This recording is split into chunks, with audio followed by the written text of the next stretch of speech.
सुनार के बारे में आरिफ रूमी ने लिखा है कि वो ना उसने बे औलाद था तो उसने एक बच्चा लेके पाल लिया। तो बच्चा उसको बाप कहता था, उसकी बीवी को माँ कहता था। उन्होंने ले पालिक बच्चा था और ये लोग जिनकी औलाद नहीं होती तरस जाते हैं, कई तरसे हुए लोग थे।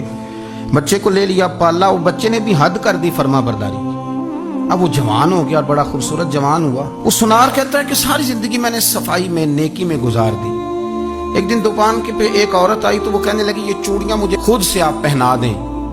वो कहता मैंने जब उसका हाथ पकड़ा तो मेरे दिल में गलत ख्याल आ गया। मैंने गलत नजरिए से उसका हाथ पकड़ा और जब मैंने उसका वो हाथ उस नजरिए से पकड़ लिया, थाम लिया, बहरहाल वो चली गई, लेकिन वो मेरे जहन के अंदर नापाकी आ गई। तो मैं घर गया तो मेरी बीवी बाहर खड़ी थी और रो रही थी, तड़प रही थी। मैंने उसे कहा क्या हुआ? तो वो कहने लगी कि बच्चा सारी जिंदगी फर्मा बरदार रहा, मैंने माँ बन के पाला, पर आज उसने गलत जहन से मेरा हाथ पकड़ लिया है और मैं तड़प गई हूँ, टूट गई हूँ कि ये अगरचे ले पालक था, किसी का था, पर मैंने तो पुत्र समझ के पाला था, ये क्या हुआ?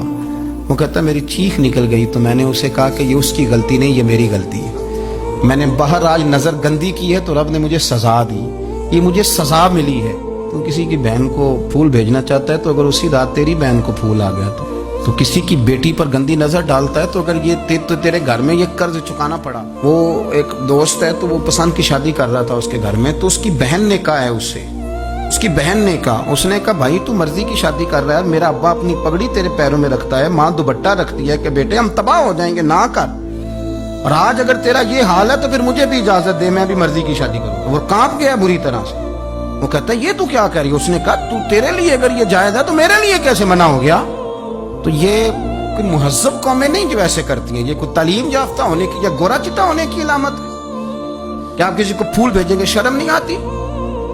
मुहज्जब कौम और शरीफ लोग कौन होते हैं? मेरे नबी करीम अलैहिस्सलाम ने फरमाया अल हयाउ मिनल ईमान, हया तो ईमान का हिस्सा है। अगर तेरी नजर ज्यादा झुकी हुई है तो ज्यादा हया वाला है। इसलिए ये कोई गंदमंद किसी जगह भी किसी शख्स को करने की इजाजत नहीं, वरना याद रखें इसलिए कि जब आपके घर में बहू बेटियां हैं, बहनें हैं, फिर भी आप ये ज़ौक बनाएं तो फिर पता नहीं क्या सोचती है दुनिया, कहाँ रुकेंगे। इसलिए ये सारी रसूमात उन लोगों की हैं जो बेहयाई को प्रमोट करते हैं और फिर तरह तरह के वायरस उनकी जिंदगियों में आते हैं, फिर उनकी लाशों से ताफुन निकलता है, ताफुन, और फिर ये हाल होता है कि वो दफनाने के नहीं जलाए जाने के काबिल हो। अल्लाह से डरे, अल्लाह हमारे हाल पे रहम फरमाए। इसलिए कोई ऐसी गलत हरकत नहीं करें, बच्चों पर नजर रखें। अल्लाह हमें समझने की तौफीक अता फरमाए।